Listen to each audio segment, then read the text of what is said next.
이런 아이들을 집에서 키우는 게 말이 되나? 시설에 보내라. 김씨 집안에 장애 아이들을 둘 수는 없다. 1988년 11월 대구의 늦가을 하늘은 유난히 높고 맑았습니다. 하지만 대구중앙병원뿐만 실은 온통 긴장감으로 가득했어요. 연달아 들리는 아기들의 첫 울음소리가 하얀 벽을 울렸습니다. 박순애는 고통 속에서도 안도의 한숨을 내쉬었어요. 드디어 태어났구나. 10달을 기다린 소중한 생명들이. 축하합니다. 쌍둥이입니다. 아들과 딸이에요. 간호사의 목소리가 들렸지만 어딘가 어색했습니다. 평소처럼 밝지 않았어요. 아기들을 보여주지도 않더군요. 제 아기들 좀 보여주세요. 얼마나 예쁜지. 순애가 기대에 찬 목소리로 말했습니다. 그런데 간호사들이 서로 눈빛을 교환하며 망설이고 있었어요. 잠깐만요. 의사 선생님이 오실 때까지. 왜요? 제 아기들에게 무슨 일이라도. 불안감이 밀려왔습니다. 분명히 무언가 잘못되었어요. 간호사들의 표정이 너무 어두웠거든요. 잠시 후 의사가 들어왔습니다. 40대 중반의 남자 의사였는데 그의 얼굴에는 깊은 걱정이 새겨져 있었어요. 박순애 씨, 아기들을 보시기 전에 먼저 말씀드릴 것이 있습니다. 가슴이 쿵 떨어지는 느낌이었습니다. 아기들에게 문제가 있습니다. 뇌성마비 증상을 보이고 있어요. 다리에 경미한 마비가 있습니다. 뭐라고요? 뇌성마비라고요? 순애의 목소리가 떨렸습니다. 뇌성마비라니 그게 뭔지도 정확히 몰랐지만 좋지 않은 일이라는 건 확실했어요. 아기들을 보시겠어요? 의사가 조심스럽게 물었습니다. 순애는 고개를 끄덕였어요. 간호사가 하얀 포대기에 쌓인 아기들을 데려왔습니다. 순애는 떨리는 손으로 첫째를 받아 안았어요. 민수야. 순애가 지어준 이름이었습니다. 백성을 구한다는 뜻이었지요. 그리고 둘째 딸도 안아보았어요. 민정아. 백성을 올바르게 한다는 뜻이지. 아기들의 얼굴을 내려다보는 순간 숨이 멎을 것 같았습니다. 작고 예쁜 얼굴들이었지만 다리가 조금 뻣뻣해 보였어요. 의사 선생님, 이게 고칠 수 있나요? 수술하면 되는 거 아닌가요? 이 정도로 심한 경우는 완전한 회복은 어렵습니다. 아마 평생 다리를 조금 절면서 걸을 가능성이 높습니다. 세상이 무너지는 소리가 들렸습니다. 평생 다리를 절면서 걷는다니. 우리 민수와 민정이가 다른 아이들처럼 뛰어놀 수 없다니. 눈물이 하염없이 흘러내렸습니다. 하지만 아기들을 안는 순간 이상한 평온함도 함께 찾아왔어요. 비록 다리는 불편하지만 이 따뜻한 작은 생명들이 얼마나 소중한지 느껴졌습니다. 괜찮아, 민수야, 민정아. 엄마가 있어. 엄마가 너희들을 꼭 지켜줄게. 그때는 몰랐습니다. 이것이 40년간 이어질 긴 여정의 시작이라는 것을. 병실 문이 급하게 열리며 남편 이준호가 뛰어들어왔습니다. 직장에서 급히 달려온 모양인지 넥타이도 비스듬히 매어 있었어요. 순애야, 아기들은? 우리 애들은 어디 있어? 준호의 얼굴에는 기쁨과 설렘이 가득했습니다.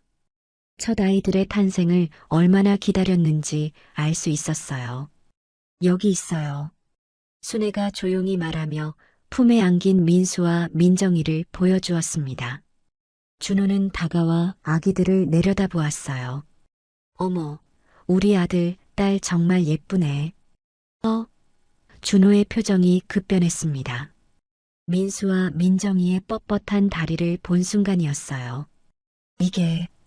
이게 뭐야? 다리가 왜 이래? 의사 선생님이 뇌성마비라고 하셨어요. 뇌성마비? 준호의 목소리가 떨렸습니다. 그는 몇 걸음 뒤로 물러섰어요. 그럼 평생 못 걷는 거야? 조금 절면서 걸을 거라고 하셨어요. 순애가 고개를 끄덕이자 준호는 벽에 등을 기댔습니다. 얼굴이 창백해졌어요. 어떻게 이런 일이, 왜 우리한테 이런 일이. 그때 간호사가 들어왔습니다. 하지만 그녀의 태도는 다른 산모들을 대할 때와 확연히 달랐어요. 시간이 되었으니 아기들은 신생아실로 옮기겠습니다.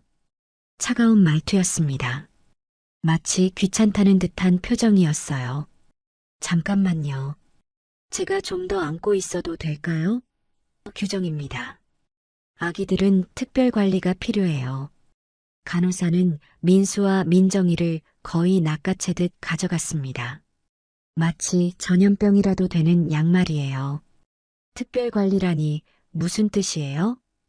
뇌성마비 아동은 일반 신생아와 분리해서 관리해야 합니다. 순애의 가슴이 찢어지는 것 같았습니다. 태어난 지 몇 시간밖에 안 된 아기들을 벌써 다른 아이들과 분류하다니. 준호는 복도로 나가 담당 의사를 찾았습니다. 의사 선생님, 정말 방법이 없나요? 수술이라도. 이미 말씀드렸지만 이 정도로 심한 뇌성마비는 수술로도 완전한 회복이 거의 불가능합니다. 그럼 왜 미리 몰랐나요? 초음파 검사할 때는 이상 없다고 하셨잖아요. 준호의 목소리가 높아졌습니다. 의사는 잠깐 당황하는 기색을 보였어요. 태아 상태에서는 발견하기 어려운 경우가 있습니다. 불가항력이라고요? 그럼 우리는 어떡하라는 거예요? 장애인 복지시설에 대해 알아보시는 게 좋겠습니다. 이런 아이들을 전문적으로 돌보는 곳이 우리 아이들을 시설에 보내라고요? 순애가 병실 문간에서 외쳤습니다. 휠체어를 타고 나온 것이었어요. 그건 절대 안 돼요. 민수와 민정이는 제가 키울 거예요. 간호사들이 수군거리기 시작했습니다. 저런 아이들을 집에서 키운다고. 뇌성마비 아동이 얼마나 힘든지 모르나 봐. 나중에 후회할 텐데. 순애는 그 모든 소리를 들었습니다. 하지만 굴복하지 않았어요. 그날 밤 준호는 병실에서 한마디도 하지 않았습니다. 창밖만 바라보며 깊은 한숨만 내쉬었어요. 여보, 괜찮아요. 우리가 잘 키우면 돼요. 순애가 조심스럽게 말했지만 준호는 대답하지 않았습니다. 다음 날 아침 더 큰 충격이 기다리고 있었습니다. 다음 날 오전 병실 문이 열리며 시어머니와 시아버지가 들어왔습니다. 손에는 미역국과 과일 바구니를 들고 있었어요. 하지만 그들의 표정은 어둡기만 했습니다. 어머니, 아버지 오셨어요. 순애가 반갑게 인사했지만 시어머니는 차가운 눈빛으로 병실을 둘러보았어요. 애들은 어디 있느냐? 신생아실에 있어요. 곧 데려다 주실 거예요. 시아버지는 준호를 복도로 불러냈습니다. 순애는 불안한 마음으로 기다렸어요. 잠시 후 간호사가 민수와 민정이를 데려왔습니다. 시어머니는 조심스럽게 아기들을 내려다보았어요. 그 순간 시어머니의 얼굴이 굳어졌습니다. 민수와 민정이의 뻣뻣한 다리를 본 것이었어요. 이게 무슨 일이냐? 뇌성마비라고 해요. 의사 선생님이. 평생 못 걷는다는 거냐? 시어머니의 목소리가 떨렸습니다. 순애는 고개를 끄덕일 수밖에 없었어요. 아이고, 이를 어쩌나. 시어머니는 주저앉듯 의자에 앉았습니다. 그리고 한참 동안 말이 없었어요. 복도에서는 시아버지와 준호의 대화가 들려왔습니다. 이런 아이들을 어떻게 키우겠다는 거냐? 아버지, 그래도 제 자식들인데. 이씨 집안에 이런 일이 생기다니. 동네 사람들이 뭐라고 하겠느냐? 사람들 시선이 그렇게 중요해요? 중요하지 않겠느냐? 우리 집안 체면이 말이 아니게 됐다. 순애는 가슴이 무너져 내리는 것 같았습니다. 민수와 민정이는 아직 태어난 지 하루밖에 안 됐는데 벌써 집안에 짐 취급을 받고 있었어요. 시어머니가 입을 열었습니다. 순애야, 솔직히 말하마. 네, 어머니. 이런 아이들을 집에서 키우기는 힘들다. 시설에 맡기는 게 아이들을 위해서도 좋을 거야. 어머니, 그건 안 돼요. 민수와 민정이는 제가 키울 거예요. 너 혼자서 어떻게 키우겠다는 거냐? 뇌성마비 아이들이 얼마나 손이 많이 가는지 알기나 하냐? 시어머니의 목소리가 날카로워졌습니다. 모르지만 배울 거예요. 민수와 민정이는 제 자식들이에요. 고집 부리지 말아라. 현실을 봐야지. 그때 복도에서 시아버지의 큰 목소리가 들렸습니다. 이 집안에 장애 아이들을 둘 수는 없다. 당장 처리해야 한다. 순애의 눈에서 눈물이 흘러내렸습니다. 처리라니. 민수와 민정이를 마치 버릴 물건처럼 말하다니. 준호가 병실로 들어왔습니다. 그의 얼굴은 창백했어요. 순애야, 우리 좀 얘기해. 싫어요. 민수와 민정이 버리자는 얘기라면 듣기 싫어요. 하지만 현실적으로 생각해봐. 우리가 장애 아이들을 키울 준비가 되어 있어? 준비는 하면서 하는 거죠. 포기가 먼저면 안 돼요. 시어머니가 다시 끼어들었습니다. 순애야, 너무 감정적으로 생각하지 마라. 이 아이들은 평생 남의 도움 없이는 살 수 없어. 그런 아이들을 키우면서 너도 평생 고생하고 준호도 고생하고. 그래도 제 자식들인데요. 자식이라고 다 키울 수 있는 건 아니야. 전문 시설에서 키우는 게 아이들을 위해서도 더 좋다고. 순애는 품에 안긴 민수와 민정이를 더 꽉 안았습니다. 작고 따뜻한 생명들이 느껴졌어요. 절대 안 돼요. 민수와 민정이는 저와 함께 있어야 해요. 시아버지가 들어와 단호하게 말했습니다. 그럼 우리 집에서는 못 키운다. 알아서 해라. 그 말을 남기고 시댁 식구들은 모두 나가버렸습니다. 병실에는 순애와 준호, 그리고 민수와 민정이만 남았어요. 준호는 한참 동안 침묵하다가 입을 열었습니다. 순애야, 정말 어떻게 할 거야? 순애는 민수와 민정이를 바라보며 대답했어요. 키울 거예요. 어떻게든 키울 거예요. 퇴원 후 대구 달서구에 있는 작은 신혼집으로 돌아왔습니다. 2층 다세대 주택의 한 칸짜리 방이었어요. 좁았지만 둘이서 살기에는 충분했던 곳이었습니다. 하지만 이제는 모든 것이 달라 보였어요. 준호는 회사에서 돌아오면 민수와 민정이를 보려 하지 않았습니다. 아기들이 울어도 모른 척했어요. 여보, 민수와 민정이가 우는데 좀 봐주세요. 내가 뭘 어떻게 해? 내가 봐. 차가운 대답이었습니다.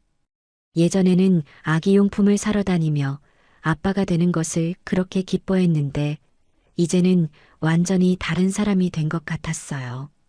민수와 민정이는 다른 아기들과 똑같았습니다. 배고프면 울고 기저귀가 젖으면 울고 안아달라고 울었어요. 하지만 다리만은 여전히 뻣뻣하게 굳어져 있었습니다. 민수야, 민정아, 엄마 목소리 들려? 엄마가 여기 있어. 순애가 말을 걸면 민수와 민정이는 고개를 돌려 목소리가 나는 곳을 찾았습니다. 비록 다리는 불편하지만 엄마를 알아보는 것 같았어요. 어느 날 밤 민수와 민정이가 계속 울어서 잠을 잘 수가 없었습니다. 제발 좀 조용히 해봐. 내일 중요한 회의가 있다고. 준호가 소리를 질렀습니다. 순애는 놀라서 아기들을 더 세게 안았어요. 여보, 애들이 아픈가 봐요. 열도 나는 것 같고. 그럼 병원에 가든지 해. 왜 나한테 소리 지르고 그래? 소리 지른 게 아니라. 아, 정말 이렇게 살 수 없겠어. 준호는 베개를 안고 거실로 나가버렸습니다. 그날부터 준호는 거실에서 잠을 잤어요. 며칠 후 준호의 회사 동료들이 집에 놀러 왔습니다. 아기 구경을 하러 온 것이었어요. 우와, 준호야.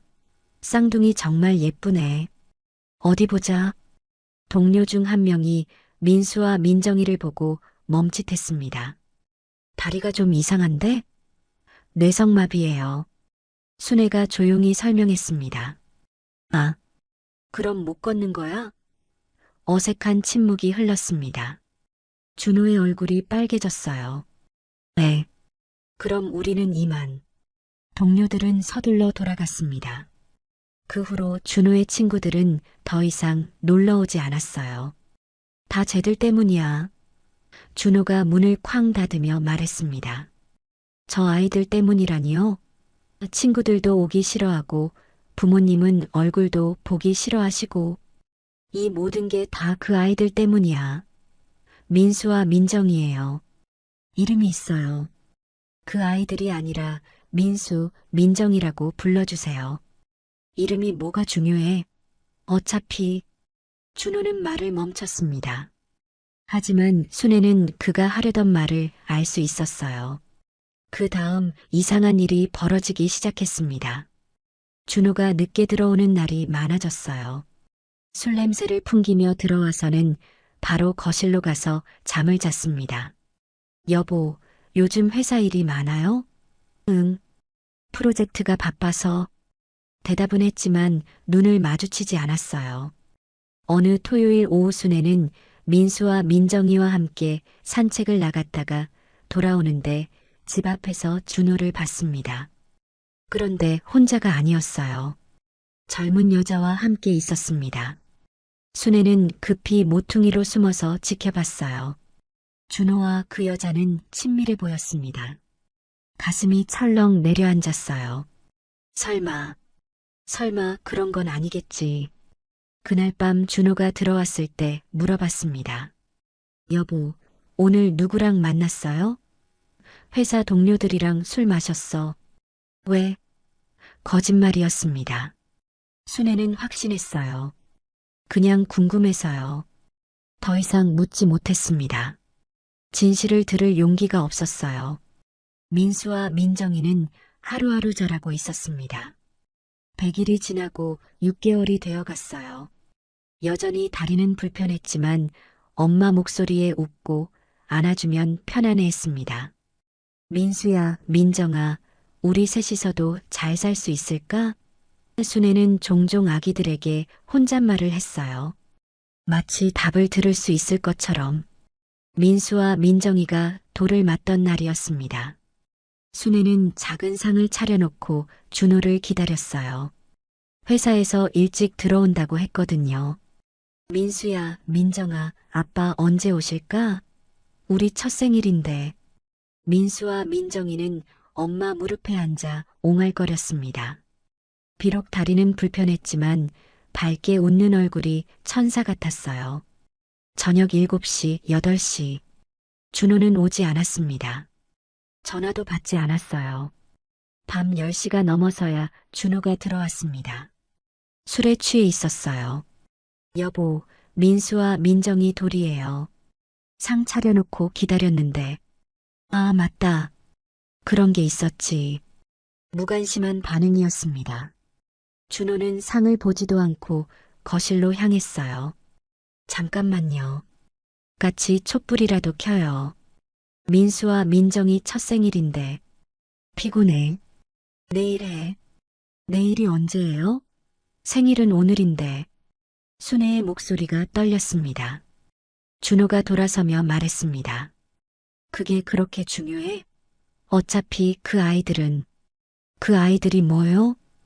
아무것도 아니야. 그냥 피곤하다고.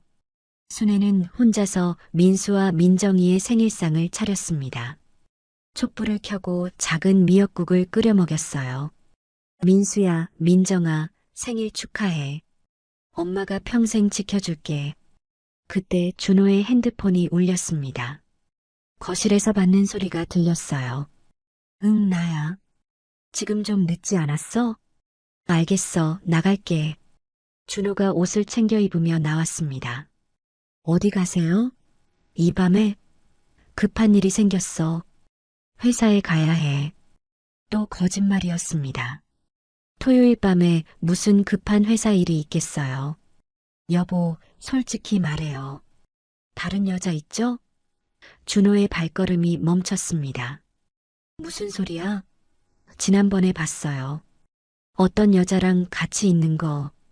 준호는 한참 침묵하더니 한숨을 내쉬었어요. 알았어. 그래, 맞아. 세상이 무너지는 소리가 들렸습니다. 언제부터요? 반년 정도 됐어. 왜요? 제가 뭘 잘못했나요? 준호가 돌아서서 순애를 바라봤습니다. 그의 눈에는 미안함과 동시에 차가움이 있었어요. 잘못한 건 없어. 하지만 이렇게는 못 살겠어. 이렇게가 뭐예요? 장애 아이들 키우면서 평생 고생하는 거. 나도 내 인생이 있다고. 민수와 민정이는 당신 자식들이에요. 내가 원한 자식들이 아니야. 그 말에 순애의 가슴이 찢어졌습니다. 그럼 어떡하자는 거예요? 시설에 보내자. 그리고 우리도 다시 시작하자. 절대 안 돼요. 그럼 나는 나갈게. 뭐라고요? 이혼하자, 순애야. 이렇게 사는 건 너한테도 나한테도 좋지 않아. 준호는 그 말을 남기고 집을 나갔습니다. 현관문이 쾅 닫히는 소리가 울렸어요. 순애는 그 자리에 주저앉았습니다. 민수와 민정이는 엄마가 우는 소리를 듣고는 손을 뻗어 엄마 얼굴을 만졌어요. 엄마, 엄마. 민수와 민정이가 처음으로 엄마라고 말했습니다. 눈물이 더 쏟아졌어요. 기쁨과 슬픔이 동시에 밀려왔습니다. 그래, 민수야, 민정아. 엄마야. 엄마가 여기 있어. 그날 밤 순애는 결심했습니다. 준호가 없어도 민수와 민정이는 포기할 수 없다고. 어떻게든 혼자서라도 키우겠다고. 일주일 후 준호가 짐을 가지러 왔습니다. 이혼 서류 여기 있어. 서명만 하면 돼. 순애는 서류를 보지도 않고 서명했습니다. 민수와 민정이 양육비는 내가 키우지도 않는데 왜 양육비를 줘야 해? 당신 자식들인데. 내 자식들이었으면 이런 일도 없었을 거야. 준호는 짐을 들고 나갔습니다. 돌아보지도 않았어요. 순애는 민수와 민정이를 안고 창가에 섰습니다. 대구 시내가 보였어요. 민수야, 민정아, 이제 정말 우리 셋뿐이야. 하지만 괜찮아. 엄마가 열심히 살아서 너희들을 훌륭하게 키워줄게. 민수와 민정이는 엄마 품에서 평화롭게 잠들어 있었습니다. 그때 순애는 몰랐습니다. 이것이 새로운 시작이라는 것을, 그리고 곧 더 큰 시련이 기다리고 있다는 것을. 혼자 남은 순애에게는 당장 생계가 문제였습니다. 준호가 남긴 돈은 한 달 생활비도 안 됐어요. 민수와 민정이를 돌보면서 할 수 있는 일을 찾아야 했습니다. 민수야, 민정아, 엄마가 일자리를 찾아야 해. 너희들은 어떻게 하지? 민수와 민정이는 이제 15개월이었습니다. 걸음마도 시작했지만 다리가 불편해서 자주 넘어졌어요. 잠시도 눈을 뗄 수 없었습니다. 어느 날 아래층 김아주머니가 올라왔습니다. 순애야, 아래층에서 애 우는 소리가 너무 많이 들려. 좀 조용히 해줄 수 없겠니? 죄송해요. 민수와 민정이가 다리가 불편해서 자꾸 넘어지거든요. 그럼 전문 시설에 맡기든지 해. 이런 아이들을 집에서 키우는 게 말이 되나? 김아주머니의 말에 순애는 아무 대답도 할 수 없었어요. 그리고 집세 밀린 거 알지? 이번 달까지는 못 기다려준다고 집주인이 그러던데. 문이 닫힌 후 순애는 통장을 확인해 봤습니다. 남은 돈이 15만 원뿐이었어요. 다음 날부터 순애는 민수와 민정이와 함께 일자리를 찾아다녔습니다. 하지만 아기들을 데리고 올 수 있는 곳은 없었어요. 아이 맡길 곳은 있어요?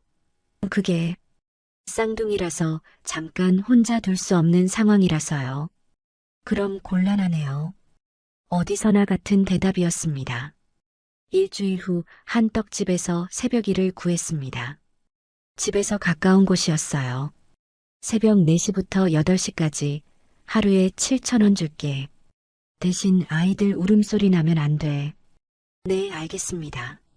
첫날 새벽 순애는 잠든 민수와 민정이를 유모차에 태워서 떡집으로 갔습니다. 떡집 한 구석에 유모차를 세워두고 떡을 빚었어요. 어머, 아기들 데리고 와서 일할 수 있어? 조용히 자고 있으니까 괜찮을 거예요. 하지만 쉽지 않았습니다. 민수와 민정이가 중간에 깨서 울면 일을 멈춰야 했어요. 한 명이 울면 다른 한 명도 따라서 울었거든요. 순애야, 아이들 때문에 일이 안 되겠어. 누가 봐줄 사람 없어? 죄송해요. 조금만 참아주세요. 하지만 쌍둥이를 동시에 달래는 건 너무 어려웠습니다. 한 명을 안으면 다른 한 명이 울고 둘 다 안을 수도 없고 한 달 후 결국 떡집에서도 그만두게 됐습니다. 미안해. 다른 사람 쓸게. 그때 우연히 복지관에서 일하는 정 선생님을 만났습니다. 쌍둥이 뇌성마비 아동을 키우시는군요. 정말 힘드시겠어요. 네, 일자리 구하는 것도 힘들고 둘을 동시에 돌보는 것도. 혹시 인천으로 올라갈 생각은 없으세요? 인천요?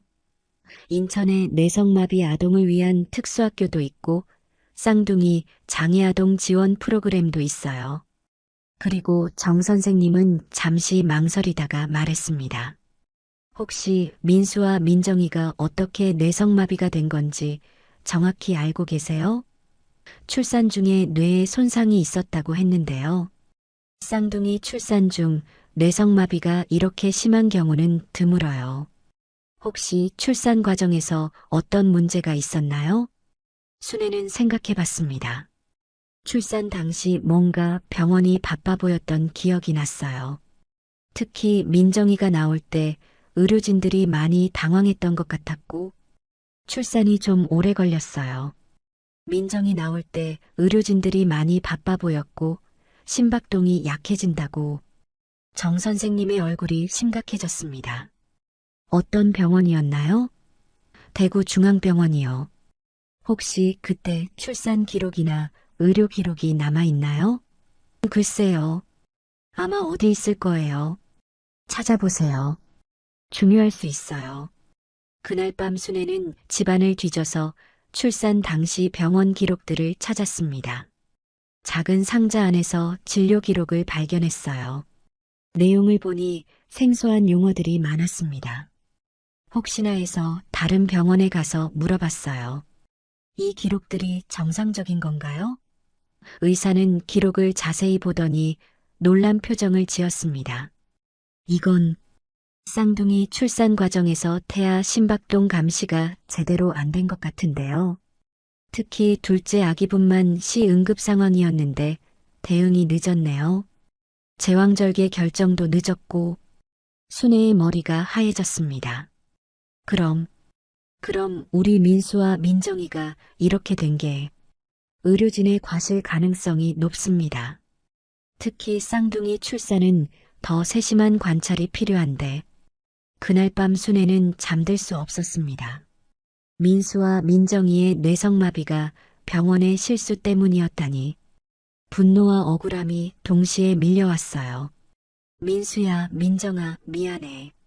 엄마가 몰라서 엄마가 그때 더 잘 살펴봤어야 했는데 하지만 후회해도 되돌릴 수는 없었습니다. 이제 중요한 건 앞으로 어떻게 할 것인가였어요. 며칠 후 순애는 결심했습니다. 인천으로 올라가기로 한 것이었어요. 대구에서는 한계가 있었습니다. 민수와 민정이를 위한 교육 기회도 자신을 위한 일자리도 부족했어요. 민수야, 민정아, 우리 인천 가자. 거기서 새로 시작하는 거야. 1989년 봄 순애는 민수와 민정이와 함께 인천행 버스에 몸을 맡겼습니다. 짐이라고는 큰 보따리 하나와 쌍둥이 기저귀, 그리고 주머니 속 30만 원이 전부였어요. 민수야, 민정아, 우리 어디로 가는지 알아? 인천이야. 큰 도시래. 민수와 민정이는 엄마 품에서 조잘거렸습니다. 20개월이 된 아이들은 이제 제법 말도 하고 걸음도 걸었지만 여전히 다리를 조금 절면서 걸었어요. 버스가 인천역에 도착했을 때는 이미 해가 뉘엿뉘엿 저물고 있었습니다. 사람들로 가득한 역사를 보니 막막했어요. 아줌마, 혹시 9월동 가는 버스 어디서 타요? 저기 지하철 타고 가세요. 더 빨라요. 지하철이라는 것도 처음이었습니다. 복잡한 계단을 민수와 민정이를 양쪽에 끼고 내려가는데 숨이 찼어요. 1시간 후 9월동에 도착했습니다. 비좁은 골목길과 계단이 끝없이 이어졌어요. 여기 월세방 있나요? 쌍둥이 애기 있는 분은 안 받아요. 너무 시끄러워서. 아이들이 얌전해요.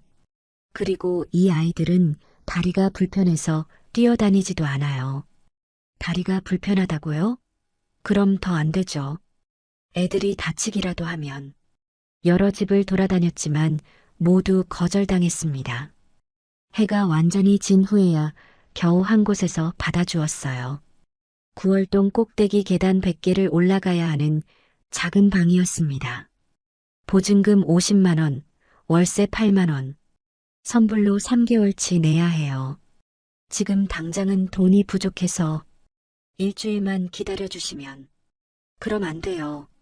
당장 내지 못하면 다른 분 줄 거예요. 순애는 가지고 있던 돈을 모두 꺼냈습니다. 30만 원이 전부였어요. 이거라도 받아주세요. 나머지는 일주일 안에 꼭 갖다 드릴게요. 집주인 할머니는 한참 망설이다가 고개를 끄덕였습니다. 그럼 일주일만 기다려줄게. 대신 못 내면 바로 나가야 해. 방은 정말 작았습니다. 3평 남짓한 공간에 작은 창문 하나. 습기가 차서 벽에는 곰팡이가 피어 있었어요. 민수야, 민정아, 여기가 우리 새 집이야. 좁지만 우리 셋이 살기에는 충분해. 다음 날부터 일자리를 찾아다녔습니다. 하지만 인천에서도 마찬가지로 쌍둥이를 데리고 다닐 수 있는 일은 없었어요. 사흘째 되는 날 동네 시장을 지나다가 한 분식집 앞에서 멈춰섰습니다. 도움의 손길 구함이라는 종이가 붙어 있었거든요. 사장님, 일 구한다고 붙여놓으셨던데. 응, 그런데 애기들은 뭐야? 제 쌍둥이 아들, 딸이에요. 데리고 와도 될까요? 50대 중반으로 보이는 사장님은 민수와 민정이를 유심히 봤습니다. 애들이 다리가 좀 이상한데? 뇌성마비가 있어요. 하지만 얌전해서 일하는데 방해 안 돼요. 사장님은 잠시 생각하더니 말했습니다. 하루에 5,000원 줄게. 새벽 5시부터 오후 2시까지. 대신 애들 때문에 손님한테 피해주면 안 돼. 네, 감사합니다. 그렇게 분식집에서 일을 시작했습니다. 처음에는 설거지와 청소만 했어요. 민수와 민정이는 구석방석에 앉혀두고 간단한 장난감을 주면 혼자서도 잘 놀았습니다. 어머, 이 아이들 정말 얌전하네. 다리가 불편한데도 울지도 않고. 사장님이 신기해했어요. 네, 워낙 순한 성격이에요. 일주일 후 순애는 떡볶이 끓이는 법을 배우기 시작했습니다. 처음에는 서툴렀지만 금방 익혔어요. 야, 순애야. 너 손재주가 좋네. 떡볶이가 맛있어. 감사해요. 더 열심히 할게요. 한 달이 지나자 사장님이 말했습니다. 순애야, 너 정말 일 잘한다. 하루에 7,000원으로 올려줄게. 그때부터 순애는 분식집 일에 재미를 붙이기 시작했어요. 각종 재료 조합하기, 국물 맛 맞추기, 순대 예쁘게 담는 방법까지. 민수와 민정이도 엄마가 일하는 동안 분식집 냄새에 익숙해졌습니다. 고추장과 설탕의 달콤한 냄새, 순대 삶는 소리에 편안해하는 것 같았어요. 엄마, 냄새 좋아. 민수가 콧구멍을 벌름거리며 말했습니다. 그래, 민수도 떡볶이 좋아해? 응, 엄마 떡볶이 맛있어. 민정이도 웃으며 말했어요. 그때 순애는 문득 생각했습니다. 언젠가는 나도 이런 가게를 할 수 있을까? 저녁이면 민수와 민정이와 함께 구월동 계단을 올라갔습니다. 100개의 계단이 힘들었지만 꼭대기에서 내려다보는 인천 야경은 아름다웠어요. 민수야, 민정아, 저기 불빛들이 반짝반짝해. 우리도 언젠가는 저 아래 큰 집에서 살 수 있을까? 민수와 민정이는 엄마 품에서 고개를 끄덕였습니다. 비록 보행이 불편했지만 엄마의 꿈을 함께 꾸는 것 같았어요. 분식집에서 일한 지 2년이 지났습니다. 민수와 민정이는 이제 4살이 되었어요. 말도 또렷하게 하고 엄마 없이도 분식집 구석에서 혼자 놀 수 있었습니다. 민수야, 민정아, 엄마가 떡볶이 다 끓이면 집에 가자. 네, 엄마. 민수와 민정이는 항상 엄마 목소리가 들리는 곳에 가만히 앉아 있었어요. 다른 아이들처럼 뛰어다니거나 장난치지 않았습니다. 어느 날 신기한 일이 벌어졌습니다. 분식집 손님 중에 감기로 기침을 하는 아저씨가 있었는데 민수가 그분께 다가가더니 말했어요. 아저씨, 목이 많이 아파요? 따뜻한 물 많이 드세요. 어머, 이 꼬마가 어떻게 알았지? 아저씨가 놀라며 말했습니다. 민수는 기침 소리만 들어도 어디가 아픈지 알 수 있는 것 같았어요. 한편 민정이는 사람들의 움직임을 유심히 관찰했습니다. 엄마, 아까 그 할머니 다리가 많이 아프신 것 같아요. 어떻게 알았어? 걸어오실 때 다리를 조금씩 절면서 오셨어요. 우리처럼요. 민정이는 사람들의 작은 몸짓이나 표정 변화를 세심하게 읽어내는 특별한 관찰력이 있었어요. 우리 민수, 민정이 정말 특별하구나. 순애는 아이들이 사람들의 아픈 곳을 알아보는 걸 보며 신기해했습니다. 마치 작은 의사 같았어요. 민수야, 너는 왜 아저씨가 목이 아픈 걸 알았어? 기침 소리가 아픈 소리였어요. 우리가 아플 때랑 비슷했어요. 민정아, 할머니 다리가 아픈 걸 어떻게 알았어? 걸을 때 아픈 표정을 지으셨어요. 우리가 넘어질 때랑 같은 표정이요. 아이들은 자신들의 경험을 통해 다른 사람들의 아픔을 이해하고 있었던 거예요. 뇌성마비로 인한 불편함이 오히려 다른 사람들의 고통을 공감하는 능력으로 발전한 것 같았습니다. 그러던 어느 날 분식집에 변화가 생겼습니다. 사장님이 나이 때문에 가게를 정리하려고 한다는 거였어요. 순애야, 내가 이제 나이가 들어서 힘들다. 고향에 내려가려고 하는데. 그럼 저는 어떻게 해요? 너 같으면 이 가게 충분히 할 수 있을 것 같은데.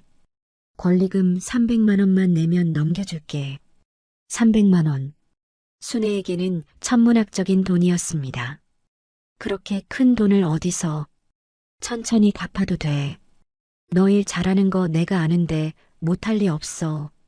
그날 밤 순애는 잠들 수 없었습니다. 내 가게를 가진다는 것. 상상만 해도 가슴이 뛰었어요. 민수야, 민정아, 엄마가 분식집을 할 수 있을까? 물론이죠. 엄마는 뭐든지 잘해요. 민수와 민정이의 믿음이 순애에게 용기를 주었습니다. 다음 날부터 순애는 돈을 모으기 시작했습니다. 하루 7,000원씩 벌어서 한 달에 21만 원. 거기서 방세 8만 원, 생활비 10만 원을 빼면 3만 원 정도밖에 남지 않았어요. 이렇게 해서는 언제 300만 원을 모으지? 고민하던 순애는 결심했습니다. 부업을 하기로 한 것이에요. 분식집 일이 끝난 후 저녁에는 다른 식당에서 설거지 일을 구했습니다. 밤 9시까지 일하고 집에 돌아오면 민수와 민정이는 혼자서 기다리고 있었어요. 엄마, 배고파요. 미안해, 민수야, 민정아. 엄마가 늦었지. 4살 아이들이 혼자 있는 시간이 너무 길었습니다. 하지만 다른 방법이 없었어요. 어느 날 민수와 민정이가 열이 났습니다. 저녁 일을 마치고 돌아와 보니 아이들이 축 늘어져 있더군요. 민수야, 민정아, 어디 아파? 머리가 아파요. 추워요. 체온을 재니 39도가 넘었습니다. 급히 병원에 데려갔어요. 감기가 심하게 걸렸네요. 며칠 푹 쉬어야 해요. 며칠이요? 그럼 이를. 의사는 순애를 안쓰러운 눈으로 바라봤습니다. 아이들이 많이 지쳐 있어요. 너무 무리하신 것 아닌가요? 그때 순애는 깨달았습니다. 돈을 벌겠다고 민수와 민정이를 제대로 돌보지 못하고 있었다는 것을. 일주일 동안 아이들을 간병하며 일을 쉬었습니다. 수입이 끊어졌지만 후회하지 않았어요. 엄마, 제가 아파서 엄마가 일 못 가죠? 괜찮아, 민수야. 민수와 민정이가 더 중요해. 미안해요, 엄마. 뭐가 미안해? 엄마는 민수, 민정이만 있으면 돼. 아이들이 낳은 후 순애는 새로운 방법을 생각했습니다. 집에서 할 수 있는 일을 찾기로 한 거예요. 분식집에서 떡볶이와 순대를 집에서 미리 만들어서 아침에 가져가는 방법이었습니다. 새벽 3시에 일어나 요리를 하고 6시에 가게에 가져가는 거였어요. 민수야, 민정아, 엄마가 새벽에 일해서 미안해. 괜찮아요, 엄마. 요리하는 소리 들으면 마음이 따뜻해져요. 민수가 말했어요. 어느새 1년이 지났습니다. 드디어 200만 원을 모았어요. 하지만 아직 100만 원이 더 필요했습니다. 그때 분식집 사장님이 말했습니다. 순애야, 200만 원만 내고 시작해. 나머지는 장사하면서 갚아도 돼. 정말요? 너 같은 사람이 아니면 내 가게 못 맡겨. 민수, 민정이도 있는데 잘 될 거야. 드디어 이듬해 봄, 순애의 분식집이 문을 열었습니다. 가게 이름은 민수민정 분식이었어요. 민수야, 민정아, 이제 우리 가게야. 정말요? 우리 가게가 생겼어요? 그래, 이제 엄마가 사장님이야. 민수와 민정이는 기뻐서 어쩔 줄 몰랐습니다. 그리고 가게 한 구석에 작은 책상을 놓고 그곳에서 아이들이 그림도 그리고 놀 수 있게 했어요. 첫날 떡볶이를 10인분 팔았습니다. 수익은 1만 원 정도였어요. 적은 돈이었지만 내 가게에서 번 첫 돈이라 너무 뿌듯했습니다. 민수야, 민정아, 우리 성공할 수 있을까? 당연하죠, 엄마. 엄마 떡볶이가 세상에서 제일 맛있는걸요. 그날 밤 순애는 민수와 민정이와 함께 작은 축하 파티를 했습니다. 라면에 계란 하나 넣은 게 전부였지만 세상에서 가장 맛있는 저녁이었어요. 분식집을 연 지 1년이 지났습니다. 생각보다 장사가 쉽지 않았어요. 손님이 많은 날도 있었지만 하루 종일 떡볶이 몇 인분만 팔리는 날도 있었습니다. 민수야, 민정아, 오늘은 떡볶이를 겨우 5인분밖에 못 팔았어. 괜찮아요, 엄마. 내일은 더 많이 팔 거예요. 민수와 민정이는 이제 7살이 되었습니다. 엄마 옆에서 분식집 냄새를 맡으며 하루를 보냈어요. 아이들은 점점 더 사람들을 세심하게 관찰하게 됐습니다. 엄마, 아까 그 아주머니 손목을 자꾸 만지셨어요. 민정이가 말했어요. 손목이 아프신가 보네. 네, 그리고 얼굴도 좀 창백하셨어요. 민수도 덧붙였습니다. 혹시 혈압이 높으신 건 아닐까요? 우리 동네 할아버지도 그런 증상이 있으셨는데. 순애는 아이들의 관찰력에 놀랐어요. 겨우 7살인데 사람들의 건강 상태를 이렇게 세심하게 보다니. 민수야, 민정아, 너희들은 나중에 커서 뭐가 되고 싶어? 의사요. 둘이 동시에 대답했습니다. 의사? 네, 사람들이 아프면 낫게 해주고 싶어요. 민수가 말했어요. 우리처럼 다리가 불편한 사람들도 도와주고 싶어요. 민정이도 말했습니다. 순애의 가슴이 따뜻해졌어요. 아이들이 자신들의 경험을 통해 다른 사람들을 돕고 싶어 한다니. 그런데 현실은 녹록지 않았습니다. 어느 날 집주인이 찾아왔어요. 순애 씨, 가게 월세 3개월째 밀렸는데요. 죄송해요. 이번 주 안에 꼭 갖다 드릴게요. 장사가 안 되면 다른 일을 생각해 보세요. 이렇게 계속 밀리면 곤란해요. 그날 밤 순애는 심각하게 고민했습니다. 정말 분식집을 포기해야 할까? 엄마, 울고 있어요? 민정이가 엄마의 기척을 느끼고 다가왔습니다. 아니야, 괜찮아. 엄마 목소리가 슬퍼요. 무슨 일 있어요? 순애는 민수와 민정이를 끌어안았습니다. 민수야, 민정아, 엄마가 분식집을 잘 못하는 것 같아. 그런 거 아니에요. 엄마는 최고예요. 민수가 말했어요. 저희 알아요. 어떻게 알아? 손님들이 엄마 떡볶이 먹고 맛있다고 하는 소리 들어요. 그리고 다시 오겠다고 하는 사람들도 많아요. 민정이의 말에 순애는 다시 힘을 냈습니다. 그래, 엄마가 포기하면 안 되지. 우리 민수, 민정이도 의사가 되려고 열심히 하는데. 다음 날부터 순애는 새로운 방법을 시도했습니다. 떡볶이 맛을 더 좋게 하고 가격을 조금 내리고 서비스를 더 친절하게 했어요. 조금씩 손님이 늘어나기 시작했습니다. 분식집을 운영한 지 3년이 지나자 드디어 안정을 찾기 시작했습니다. 단골 손님들이 생겼고 입소문을 타면서 멀리서도 찾아오는 사람들이 있었어요. 민수민정 분식은 정말 맛있어. 특히 떡볶이가 일품이야. 사장님도 친절하고 가격도 착해. 이런 말들을 들을 때마다 순애의 마음은 뿌듯했습니다. 민수와 민정이는 이제 9살이 되었습니다. 사람들을 관찰하는 능력도 놀랄 만큼 늘었어요. 엄마, 아까 그 학생 많이 피곤해 보였어요. 민수가 말했어요. 어떻게 알았어? 눈밑이 거무스름하고 자꾸 하품을 했어요. 그리고 어깨도 축 늘어뜨리고 있었고요. 민정이는 어떻게 봤어? 저도 그 학생이 스트레스를 많이 받는 것 같았어요. 손톱을 자꾸 뜯고 있었거든요. 우리 반 친구 중에도 그런 애가 있는데 공부 때문에 스트레스 받을 때 그래요. 순애는 아이들의 관찰력에 감탄했습니다.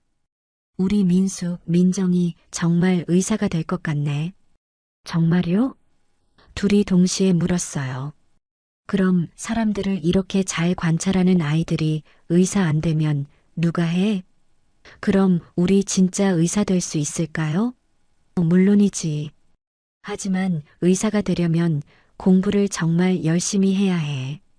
네, 우리 열심히 할게요. 그런데 어느 날 특별한 일이 벌어졌습니다. 분식집에 정장을 입은 중년 남성이 찾아온 것이었어요. 혹시 박순애 씨 맞으신가요? 네, 그런데 누구시죠? 대구중앙병원 의료진입니다. 민수와 민정이에 관해 말씀드릴 일이 있어서 순애의 가슴이 철렁했습니다. 10년 전 그 일이 떠올랐어요. 무슨 일이세요? 조용한 곳에서 얘기할 수 있을까요? 순애는 민수와 민정이를 이웃에게 맡기고 그 남자와 함께 근처 카페로 갔습니다. 저는 대구중앙병원 법무팀 김 과장입니다. 민수와 민정이를 수소문해서 찾아왔어요. 왜요? 김 과장은 서류 뭉치를 꺼냈습니다. 1988년 민수와 민정이 출산 당시 의료사고가 있었던 것으로 보입니다. 순애의 손이 떨렸습니다. 의료사고요? 당시 쌍둥이 출산 과정에서 태아 심박동 감시가 제대로 이루어지지 않았고 응급처치가 늦어져서 뇌성마비가 발생했을 가능성이 높습니다. 그럼 민수와 민정이가 이렇게 된 게 병원의 과실일 가능성이 큽니다. 당시 담당 의사가 최근에 양심 고백을 했어요. 순애는 머리가 하얘졌습니다. 10년 동안 품어온 의문이 풀리는 순간이었어요. 왜 이제야 말해주는 거예요? 죄송합니다. 당시에는 여러 사정이 있었습니다. 김 과장은 조심스럽게 말을 이었습니다. 병원에서는 이 일에 대해 책임지고 싶어 합니다. 합의를 원한다면. 합의요? 치료비, 교육비, 그리고 위로금을 지급하겠습니다. 민수와 민정이의 교육을 위해서라도 순애는 한참 생각했습니다. 분노와 억울함이 밀려왔지만 한편으로는 민수와 민정이의 미래도 생각해야 했어요. 얼마나 주겠다는 거예요? 3억 원입니다. 그리고 민수와 민정이가 성인이 될 때까지 교육비를 모두 지원하겠습니다. 엄청난 금액이었습니다. 하지만 순애는 쉽게 결정할 수 없었어요. 시간을 좀 주세요. 물론입니다. 하지만 이 일이 언론에 알려지면 복잡해질 수 있습니다. 그날 밤 순애는 민수와 민정이와 진지한 대화를 나눴습니다. 민수야, 민정아, 엄마가 너희들에게 중요한 얘기가 있어. 무슨 얘기예요? 너희들이 다리가 불편하게 된 이유를 알아냈어. 민수와 민정이는 조용히 들었습니다. 순애가 모든 것을 설명해주자 아이들은 잠시 침묵했어요. 그럼 병원 사람들이 잘못한 거예요? 그래, 그 사람들이 미안하다고 했어. 응, 그리고 돈도 주겠다고 했어. 민수는 한참 생각하더니 말했습니다. 엄마, 저희는 괜찮아요. 뭐가? 다리가 불편한 것도 그 사람들이 실수한 것도요. 만약 저희가 다리가 멀쩡했다면 사람들의 아픔을 이렇게 잘 이해하지 못했을지도 몰라요. 민정이도 고개를 끄덕였습니다. 네, 맞아요. 우리가 아파봤으니까 다른 사람들이 아플 때 더 잘 알 수 있는 거예요. 순애는 아이들의 성숙함에 놀랐습니다. 그럼 어떻게 할까? 그 돈으로 공부를 더 열심히 하고 싶어요. 민수가 말했어요. 그리고 저희 같은 친구들을 도와주고 싶어요. 민정이도 덧붙였습니다. 순애는 결심했습니다. 병원과의 합의가 마무리됐습니다. 3억 원의 합의금과 함께 민수와 민정이의 교육을 끝까지 지원한다는 약속을 받았어요. 순애는 복잡한 심정이었습니다. 민수야, 민정아, 이제 정말 좋은 교육을 받을 수 있어. 네, 엄마. 그런데 엄마는 괜찮으세요? 뭐가? 그 사람들한테 화 안 나세요? 순애는 민수와 민정이의 머리를 쓰다듬었습니다. 화가 나지 않는다면 거짓말이지. 하지만 이제 중요한 건 앞으로야. 우리 민수, 민정이가 훌륭한 의사가 되는 게 제일 중요해. 합의금으로 가장 먼저 한 일은 분식집 근처에 작은 아파트를 구하는 것이었습니다. 작은 월세방을 떠나 처음으로 제대로 된 집에서 살게 됐어요. 와, 엄마. 방이 2개나 있어요. 그래, 민수, 민정이 방도 따로 있어. 그리고 아이들을 위한 책상과 참고서들도 들여놓았어요. 드디어 민수와 민정이만의 공부방이 생겼습니다. 새로운 과외 선생님들도 만났습니다. 서울대를 나온 실력파 선생님들이었어요. 민수와 민정이가 정말 똑똑한 아이들이에요. 이해력도 빠르고 집중력도 대단해요. 정말요? 네, 이제 체계적으로 중고등 과정을 가르쳐 드릴게요. 의대 진학을 목표로 한다면 수학과 과학을 탄탄히 해야죠. 민수와 민정이는 새로운 공부에 푹 빠져들었습니다. 하루에 5시간씩 공부했어요. 분식집도 새로 단장했습니다. 더 깔끔하게 꾸미고 메뉴도 다양하게 늘렸어요. 사장님, 여기 정말 달라졌네요. 민수, 민정이가 공부 잘한다고 소문나서 덕분에 손님도 많이 늘었어요. 동네에서 공부 잘하는 쌍둥이의 엄마가 하는 분식집으로 유명해졌거든요. 민수와 민정이는 각종 시험에서 뛰어난 성적을 거뒀습니다. 전국 수학 경시대회에서 나란히 상을 받고 과학 올림피아드에서도 입상했어요. 엄마, 저희가 전국에서 5등 안에 들었어요. 정말? 우리 민수, 민정이가? 이제 겨우 12살인데 벌써 고등학생 수준의 실력을 보였습니다. 그때 특별한 소식이 들어왔습니다. 인천의 한 고등학교에서 조기 입학 제안이 온 것이었어요. 민수와 민정이 성적을 보니 바로 고등학교 입학이 가능할 것 같습니다. 교장 선생님이 직접 전화를 했어요. 하지만 나이가 너무 어린데 요즘은 영재들을 위한 특별 과정이 있습니다. 민수와 민정이 정도면 충분히 소화할 수 있어요. 순애는 고민됐습니다.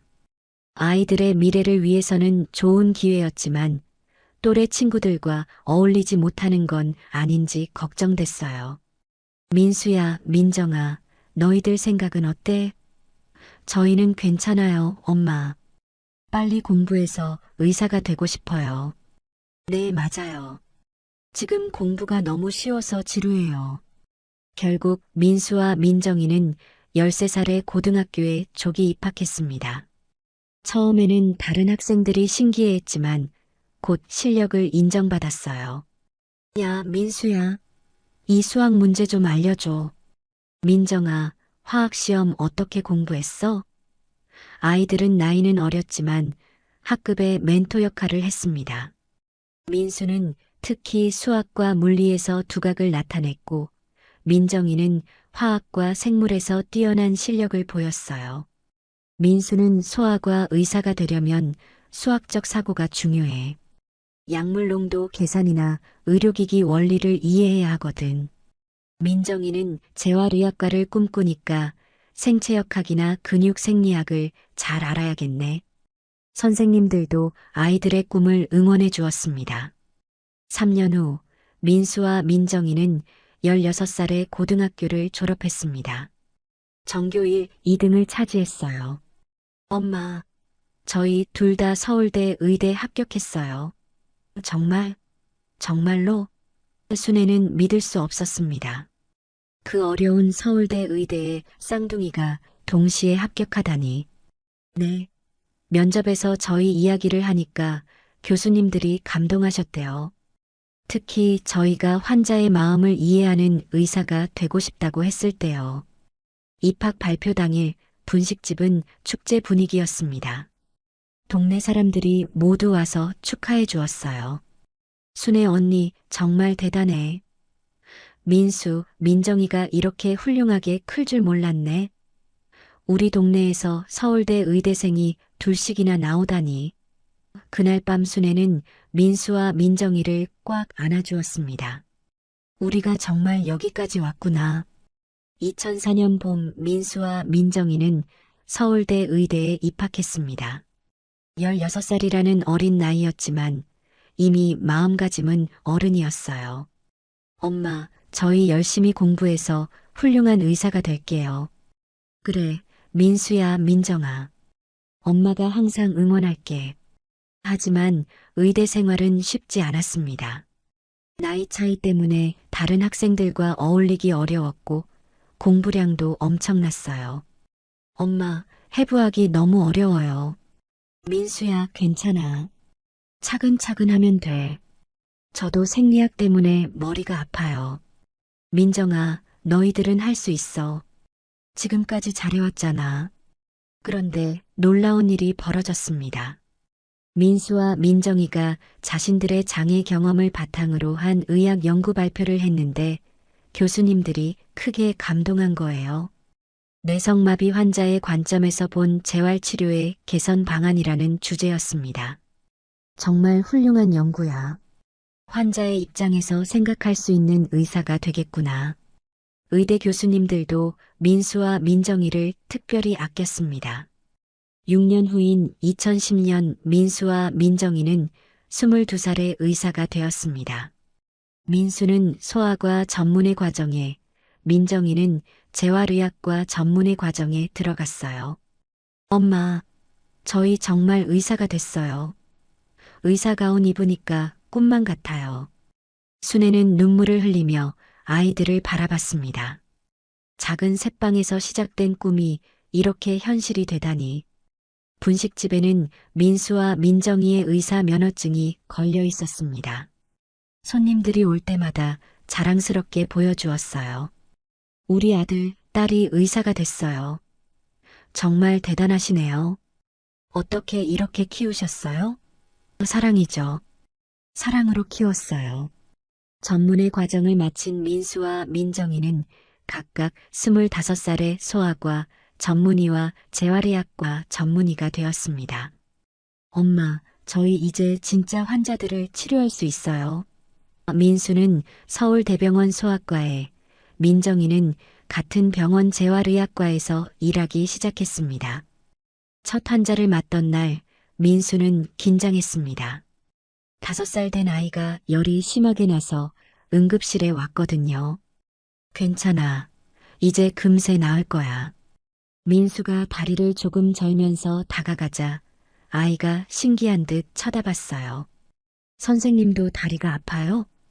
응, 선생님도 어릴 때부터 다리가 조금 불편해. 하지만 괜찮지? 아이는 고개를 끄덕이며 진료에 협조했습니다.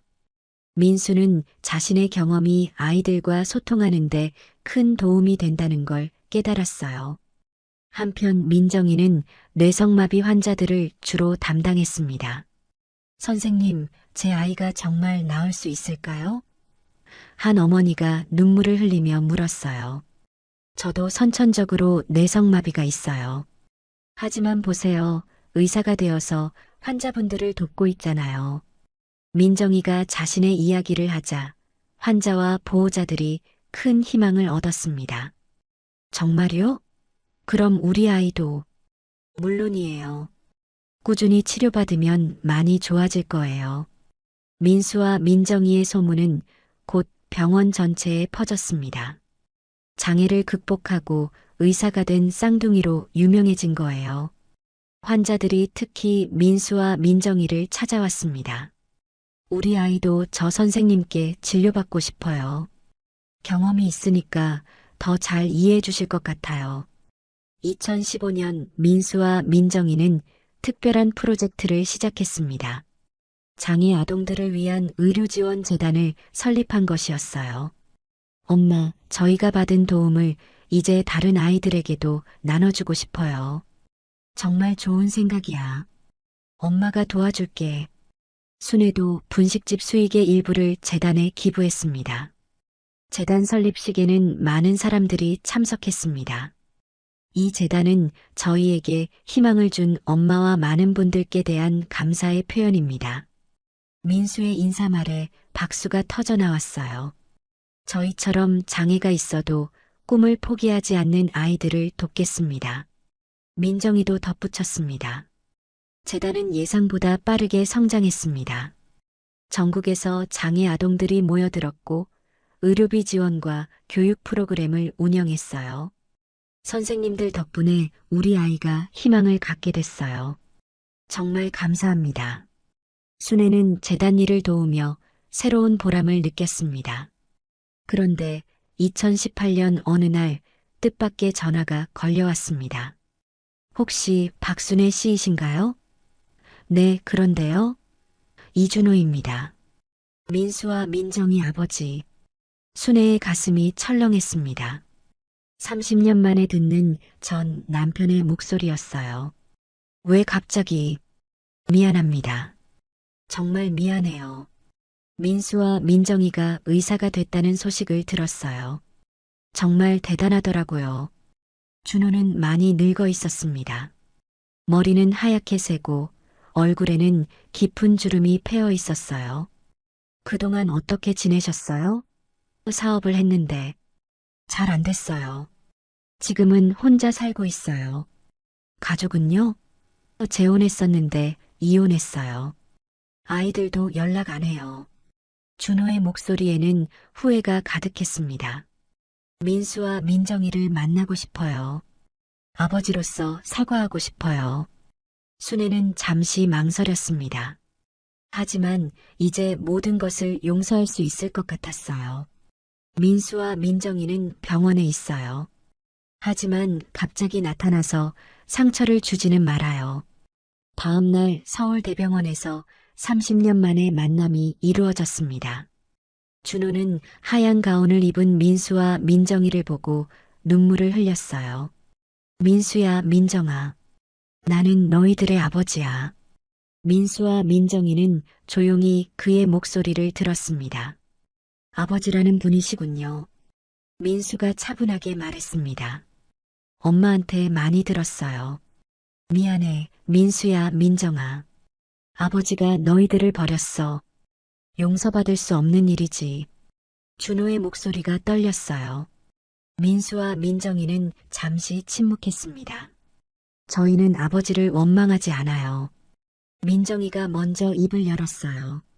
만약 아버지가 계속 함께 하셨다면 저희는 지금처럼 강하지 못했을지도 몰라요. 너희들은 정말 훌륭하게 자랐구나. 엄마가 그렇게 키워주셨거든요. 세상에서 가장 강하고 따뜻한 엄마예요. 민수가 말했어요. 그래, 순애가. 너희 엄마가 정말 대단한 사람이야.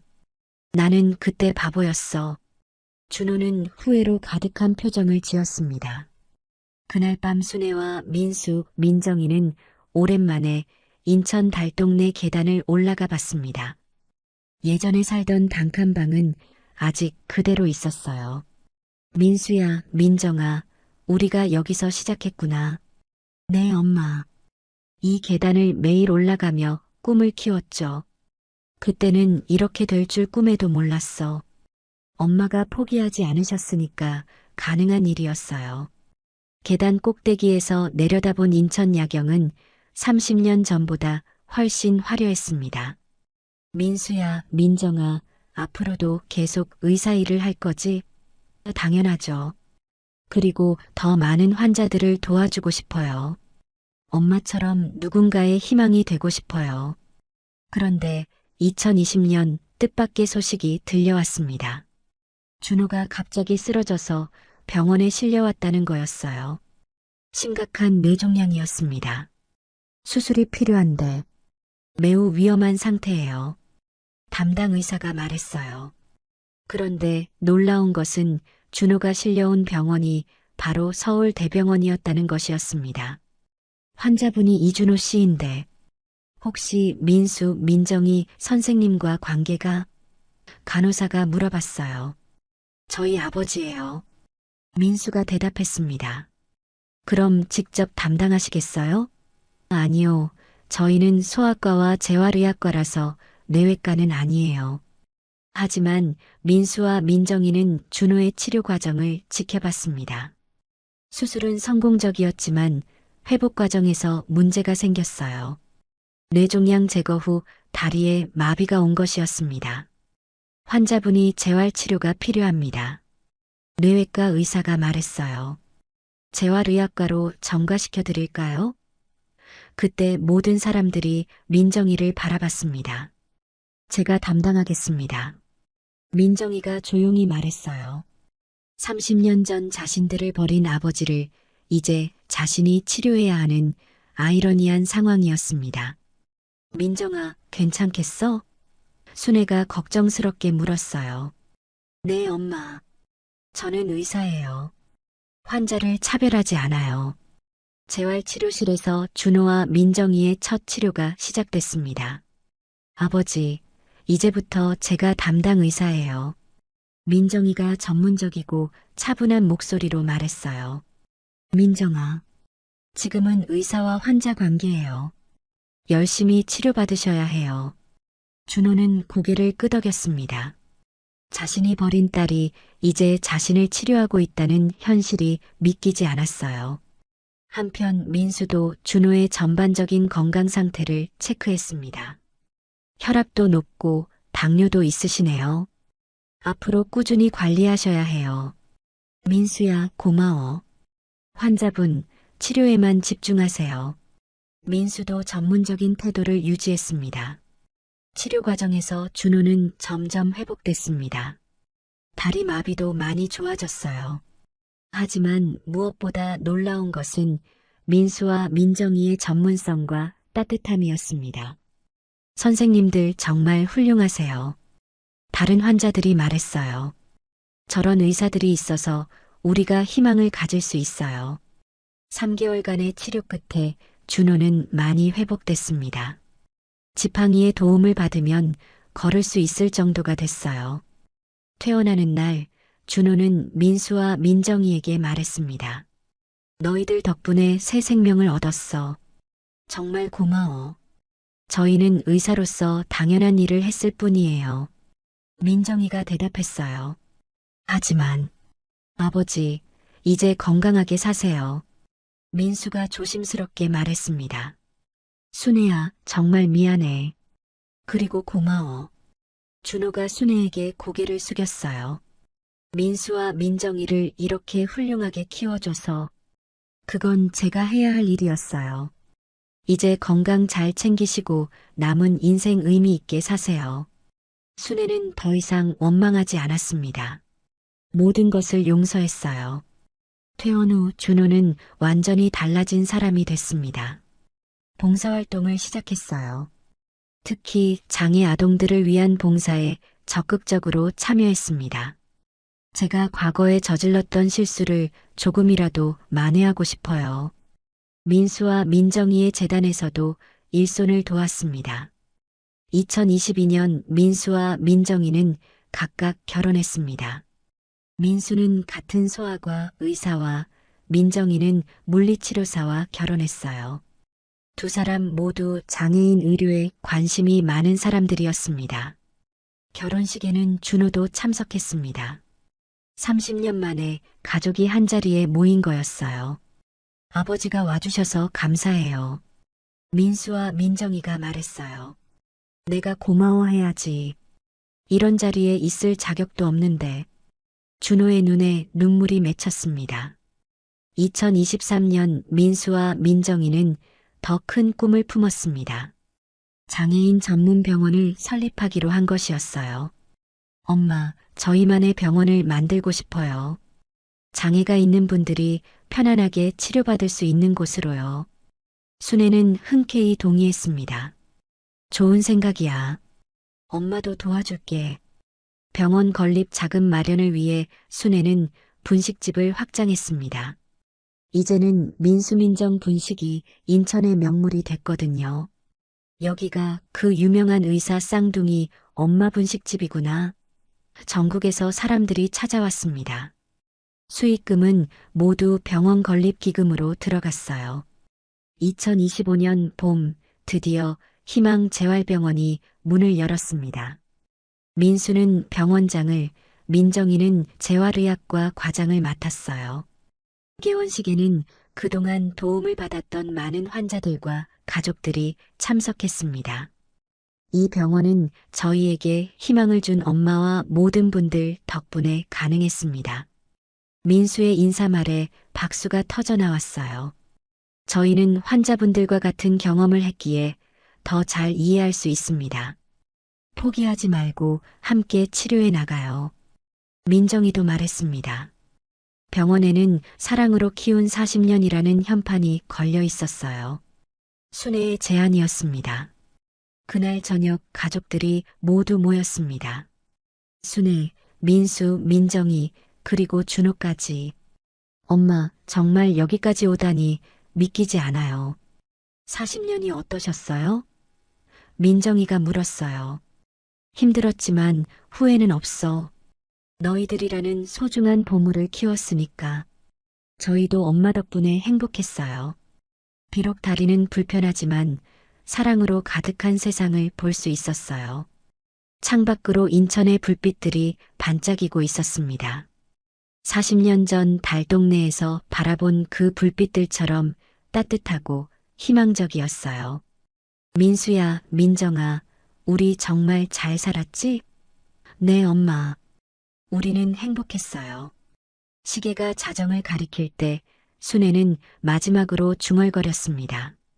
다리가 불편한 아이들이라고 세상이 포기하라고 했지만 우리는 40년간 증명했어.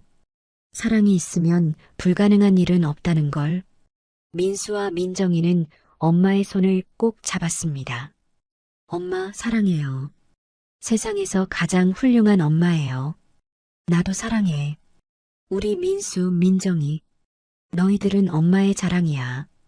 그렇게 40년의 긴 여정이 따뜻한 사랑으로 마무리되었습니다. 여러분, 오늘 이야기 어떠셨나요? 이 이야기가 마음에 닿았다면 구독과 좋아요 부탁드릴게요. 여러분의 따뜻한 댓글 하나가 모두에게 큰 힘이 됩니다. 감사합니다.